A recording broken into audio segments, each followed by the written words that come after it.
A Carnota, unha das ventajas que tuvo con respecto a outras zonas é que o que é a playa pois está totalmente virgen, nunca se construiu nela e nunca despuntou ese boom urbanístico que houve, e cando chegou tarde e ven a crisis e bumba, xa apagou todo. Creo que o que tuvemos foi sorte. A Cofradía de Lira é unha cofradía que sempre estuve pensando nun mariñeiro, nas mariscadoras, e seguiremos con ese rumbo, non?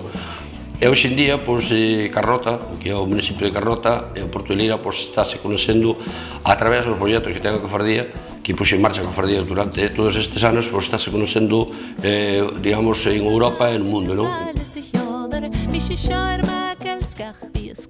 A maioría da poboación é dependente da pesca.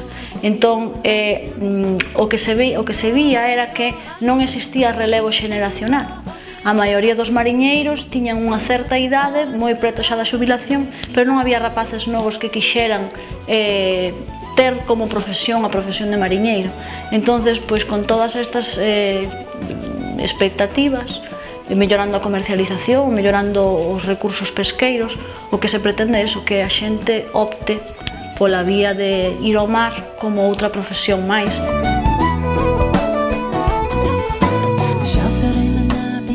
O proxecto Mar de Lira en sí, esta parte do proxecto, a parte máis divulgativa, a parte máis educativa, está englobada dentro dun todo que non só englobaría estes aspectos divulgativos e educativos, sino que abranguería aspectos de comercialización ou aspectos de cuidado do entorno. O que se fai é darlle a oportunidade a calqueira persona de compartir un día de pesca nunha embarcación profesional.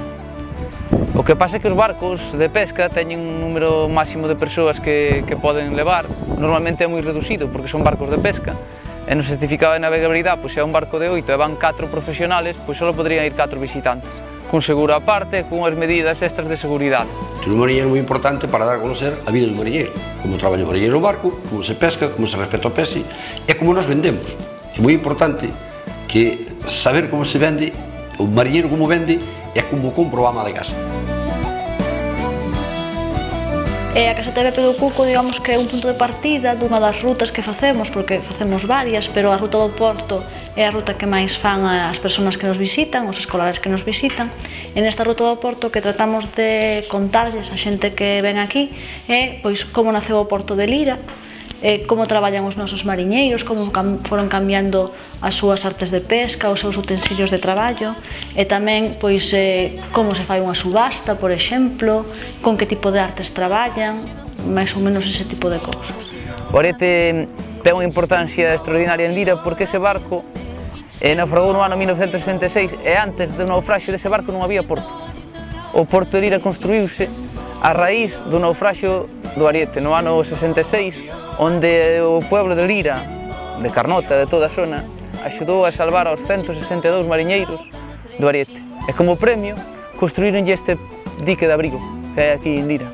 Dentro da ruta do Porto, outra das cousas que facemos é tamén inculcarlle aos rapaces o respeto polo mar, que teñen que ser cuidadosos co entorno mariño, pero que teñen que tamén ver que hai que respetar as tallas, hai que respetar os topes, porque máis ou menos eso é a base do futuro do mariñeiro. Unha das actividades que fixemos aquí foi recoller nombres, os topónimos marítimos, que había dende Caldabarcos hasta Lariño.